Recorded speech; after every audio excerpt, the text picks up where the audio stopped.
Hey guys, this is Minishcap1, and I'm going to be doing a full gameplay commentary on a game that I played as Singed versus Pantheon top lane.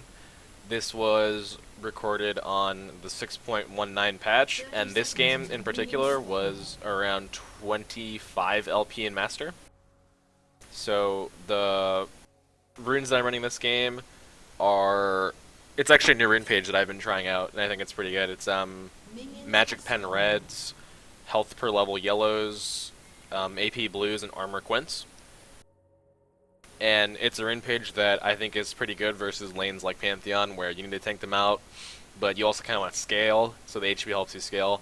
And you need some AP just to help you like clear waves and fight, so that's what the 11 AP is for on the blues.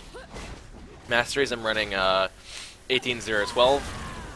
And those, obviously I'm taking Deathfire. The runes and masteries, both of those will be linked in the description.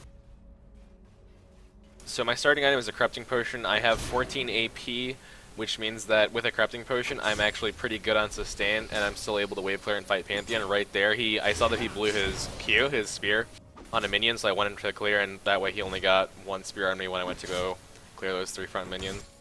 Generally versus Pantheon, you don't really want to just be in his face constantly. You kind of want to do what I'm doing here and just like hide in the bush while he pushes, because if he drops his ward, he doesn't know where my jungler started, because I didn't take that much damage doing the camp, or leashing the camp for my jungler by the time I walked to lane, my health regen. So while I'm actually hiding in the bush like this and he's pushing up, he can't ward the bush to harass me, because if he wards the bush to harass me, I can just let my jungler know that there's actually no ward for Pantheon, and she can just come kill him. Right here, I'm just letting him push me slowly. This area right here, this area, is really good for Singed to freeze the lane in, because then you can fling the enemy laner into your tower if they ever get too close. See, I'm just making really sure that I get whatever last hits I can, because he's actually strong in the lane right now. Right here, I see Vi coming up from the jungle, so I fling him and then I ghost. I don't want to tank these minions here because he'll kill me if I tank the minions. So I just run past him with my poison on and let that poison do the DPS while Vi finishes him. After we get first blood, I'm gonna push these minions here and make sure that shoves into the tower so he loses more than what he should have because he died.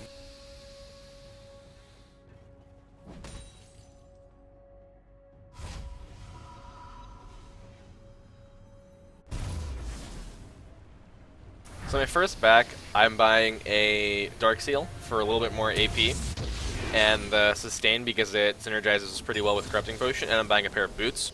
I'm buying the boots because just tier 1 boots are really good early on Singed, and I'm gonna be pushed up here.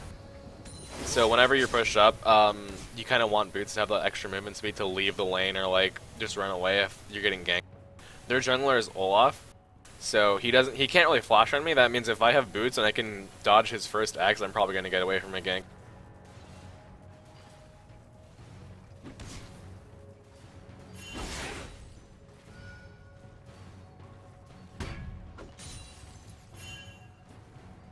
So right here, I don't know where Olaf is, and I don't actually have a ward available, so I'm just playing it safe until I can see Olaf on the map.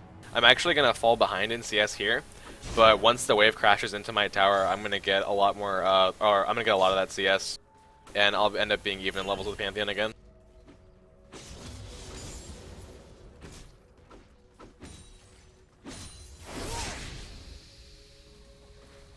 See right here, he's 25 to my 17, and I could have taken damage and I could have traded with him, but I didn't have any idea where Olaf was, and I didn't want to take the risk of like taking damage just to get some CS and like keep it even the moment. I'm only behind 3 at this point, so it's not that big of a deal. Just fling him in the tower, get his passive off, and I'm using all my Corrupting Potion charges here to sustain, because if you look at Pantheon, he's actually already used all of his, just like using his spells to like harass and stuff, and then I see that he used a few of his cooldowns on the minion wave, so I just ghost and fling him and kill him, because I had the sustain advantage. I spread out my Corrupting Potion more than he did. He just used all of his charges to like get mana and try and push the wave.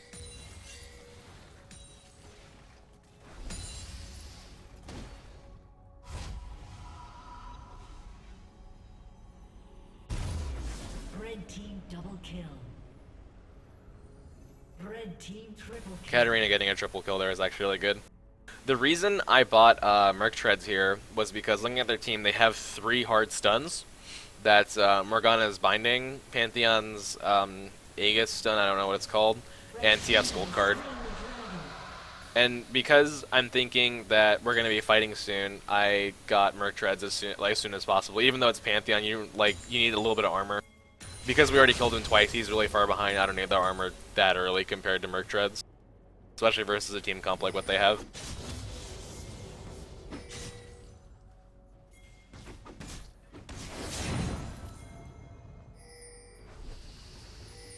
So there I'm just watching mid and making sure that I don't need to roam.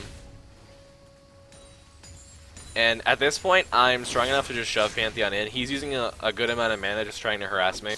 I use a lot less mana than he does just using Poison Control on the wave. There, I chunked a lot of his HP, so I'm going to go for a dive here. He took a really bad trade because I killed all of his minions. Hold on, I'll show you.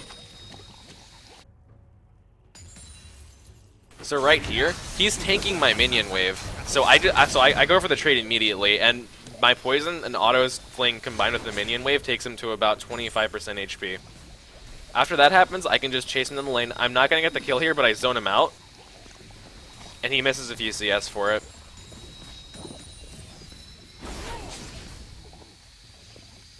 I'm not fully committing to a tower dive here because I don't know where Olaf is, so I'm just gonna play it safe. If I saw him like bot lane or something, I would have gone for the dive there, but I didn't have any vision of him.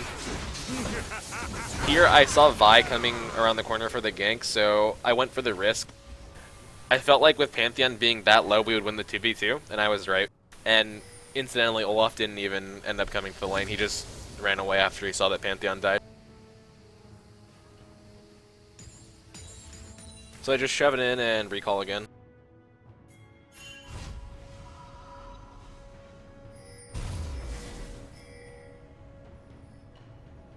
So right here, I get a Chain Vest and a Rejuve bead. I'm going for the Raptor Cloak because Pantheon's going to be leaving his lane a lot now that he's behind. He's going to try and look to make plays with his ult and get kills. He actually went bottom right there. My TP's up, but I see that my team is mostly winning, so I don't use it super early. Right here, the reason I use it was to save Katarina from getting collapsed on by these. So yeah, so Kat basically is getting away after they dove the tower. She jumps, and then they're chasing her. She doesn't have another jump, so I pop my TP just to save her. I cancel it because she's already out.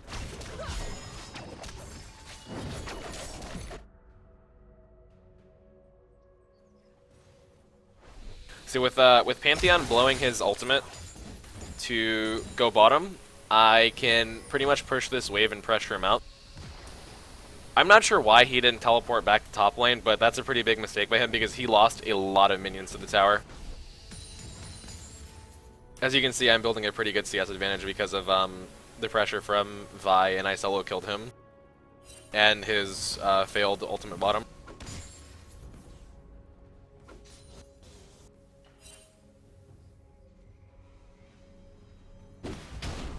So here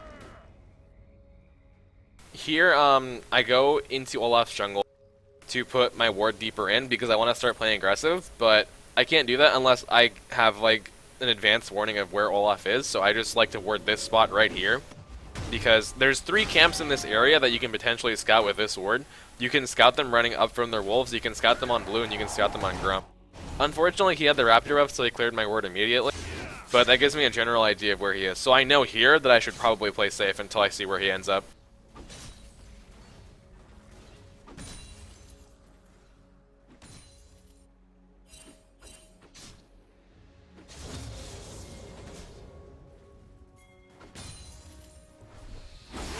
So I see Cat walking up, and I decided to ghost ult on him, go for the fling, and I'm going to make sure that I tank this tower while Cat kills him. I don't want her to take any damage. She actually killed him really quickly, so it wasn't that big of a deal. I missed the cannon, but I got a kill, so it's okay.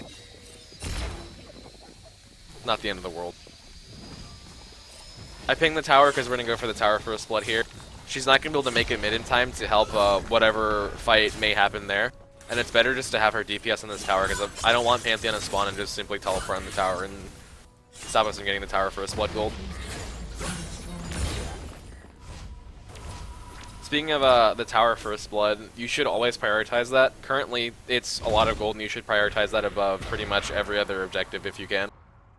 It's more important than Rift Herald. It's more important than every dragon, but people might have different opinions on that. Some people think that the fire dragon is worth more than tower first blood. I tend to disagree because I like to pressure the map a lot. So on this recall, I decided to get a Raptor Cloak and a Catalyst. The reason I didn't go for the full Zezerat is because the tower, we just killed the tower, and Zezerat's not that great at taking the tier 2. It's better later on in the game for pressuring when you need to team fight a lot, but right now, I just need the health from Catalyst so I can survive in team fight. Here, I see that they're all posturing bottom, so I start making my way down roaming. And we get into a team fight here. My team ends up dying, and I try to clean up. I see that Pantheon's ulting in. I ult and try and run away. They overcommit on me really, really hard here, and Katarina ends up getting a quadra kill, I think? Okay, no, so I got a double kill and she got a double kill. But yeah, they did the thing, they chased the Singed, and me and Katarina like killed their entire team here. Which is why this Catalyst buy actually ended up paying off really hard, because not only was I healing from Corrupting Potion, I was healing from my Poison Trail being on. I had 225 flat HP, plus I think like 75 HP from the 300 mana you get off of that. And then I was also getting HP whenever I casted Adhesive and Fling. So all that sustain combined with the armor from Raptor Cloak and the movement speed from Merc Treads and the movement speed from Raptor Cloak let me run away from there and get out with my life. Whereas if I just bought a full Zezerat, I would have died very, very fast, because I wouldn't have had any health to live. So my next buy, I'm actually buying a Crystalline Bracer because I'm going to go for Righteous Glory. Righteous Glory and Raptor Cloak together make it really easy for you to engage on the enemy team. In most cases, you don't even need the Raptor Cloak, but since I don't have movement speed runes, it's nice to just have on there for that little bit of movement speed.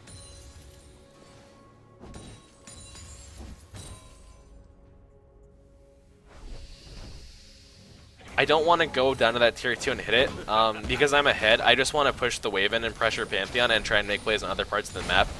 I put my ward over this wall right here, because warding this bush while you're taking the blue doesn't give you any vision at all. Take the blue, and I start heading towards mid, just seeing what's going on. I see that Cat's diving. I help her out however I can. I try to save her from Morgana. Sadly, couldn't get her there. Then I think I try to dive her here. Do I get her?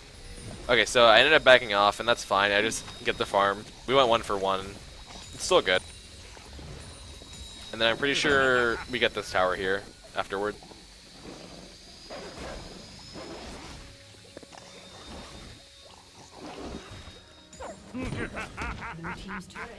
Yep, we got the tower. So here I'm just counter jungling. I have no idea where... Or no, Olaf actually died. So I'm pretty sure that I saw that Olaf was dead and I decided to take that camp right there. I didn't think I was in any danger of fighting him in the jungle. At this point, we're really far ahead, so I finished my Righteous Glory and I started building the rest of my components for Zezerat.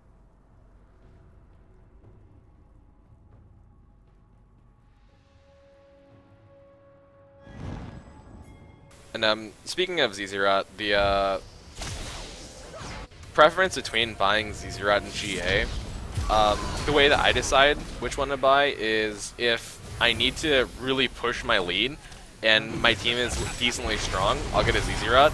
But if I need to team fight and like survive and frontline for my team and make sure that I get it alive so they don't get a shutdown, then I'll get a Guardian Angel. So this team fight here, they overcommitted on me again, and I waited to... Oh, I'm gonna go back and watch it again actually.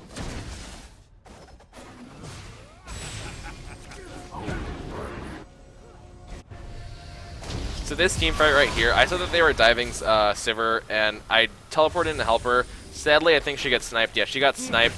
So they overcommitted pretty hard on me here. I'm waiting to pop my RG for when I have backup, because I want to be able to use a slow. I see that Katarina is close. I use my Righteous Glory and I run back in and I slow as many people as I can. I only got Twisted Fate there, but that was enough for Katarina to catch up and kill him. With the health, I get 500 flat HP from Righteous Glory, and then 75 from the mana. And the defensive stats from Negatron Cloak and Raptor Cloak, I get really tanky at this stage in the game. I see Pantheon ulting in, I just peel him away. I don't want him to go behind the tower and kill Katarina. I'm not in any danger of dying because I am really, really tanky for this stage in the game. And I just complete the tower dive here.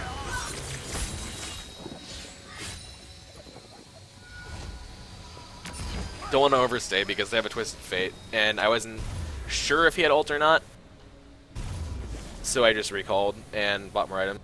I finished Z0 out here, and it's just a good insurance to have. Like, if your mid laner dies and your AD carry is not in a spot to defend the mid tower, then you can just put it behind the mid tower at this point in the game and hopefully stall them from taking it.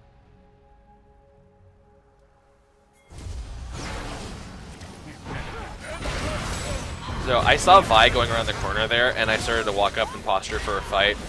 She ends up killing Morgana really fast, and I tried and slow the other ones. I think Twisted Fate? No, he doesn't get away. I slowed him with the RG, and then Saber killed him. Unfortunately, my my Vi died there, but we ended up making it okay because we got more kills. Here I see that Ezreal's overextended. Cat kills him. I was going to Ghost to try and fight him, but it didn't matter. I peeled Olaf with Mega Adhesive there and just flung him off my AD carry before he could kill her. I put this Zerat down there because there's a bunch of people on the enemy team dead. There's 3 dead, and I want to take this tower. And with Zerat being that close, it gets a lot of DPS on the tower because it doesn't have to deal with enemy minions first. So we killed that, me and Katarina plus the Zerat killed that tower super quick.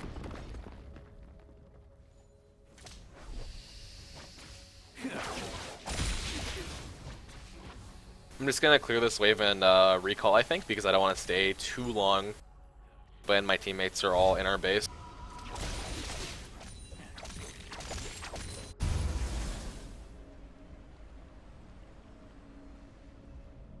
So here I buy a needlessly large rod, and the way I make the decision to go either Rylai's or Liandry's is if they don't have a lot of HP on the enemy team, then I'll go for a Rylai's.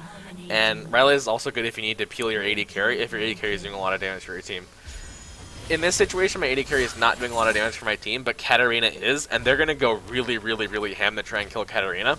So having that Rylai's is just like a little bit of extra appeal for Katarina that she can use, that I can give for her. If in addition to Olaf they had like a tanky top laner or like a mid laner that had say maybe Rod of Ages, I would have probably gone Liandry's, but since Pantheon, Twisted Fate, Morgana, and Ezreal don't have that big of HP pools, I just went for the needlessly large rod, which I would have built into a Rylai's. We're just pushing this tower here. You always want to try and be in front of your AD carry whenever you're pushing an inhibitor because you don't want them to get hit by any stray skill shots. Don't trust in your solo queue AD carries to be able to dodge those.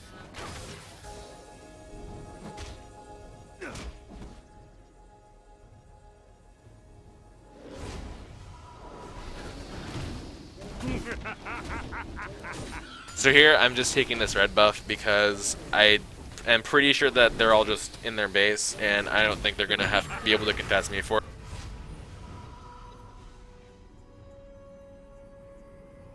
Then on this recall I bought a Giant's Belt for the health, and then they surrendered. So yeah, that is how you force a 20-minute surrender playing Singe versus Pantheon. Legendary.